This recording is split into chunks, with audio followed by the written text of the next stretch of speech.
Will has led to unforeseen consequences for a number of people. His workers are now jobless and landless, and his life partner was evicted from the farm. Now, an NGO in the Western Cape is contesting this in court. Marlene de Beer, her family and 12 farm workers were evicted for a second time this week. De Beer says she was the farmer's partner for a decade. But his death last year plunged them all into turmoil. Only God is there to help. And God knows what is wrong and what's right, so they can take everything they want this round. We out, they want it.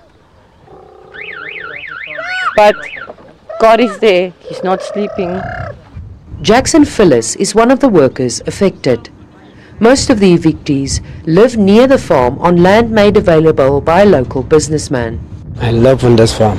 After the old man died, take my staff and come live here. My wife and my children, my 4 children live with me. Okay, I feel a little bit sorry, man, you see, and it's no life, so. The Cape Flats Poverty Project came on board to assist. And I spoke to the executive, and he has drafted his motion very cleverly, not mentioning farm workers, to High Court Judge Burns. And I think that is why this eviction notice was granted, you know, and we are trying to overturn that eviction in favor of the farm workers. The executor says he applied for an eviction order on behalf of the actual heir. He says he has to sell the farm to settle the debt against the estate. When the application was done in the High Court, the correct procedure was followed.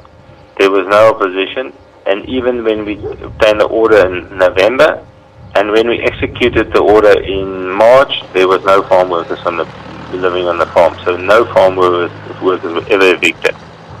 Over 40 horses were kept on the farm and used in the horse and carriage business. The SPCA has confiscated most of the animals. However, some are kept with the evictees, while a local farmer donated food.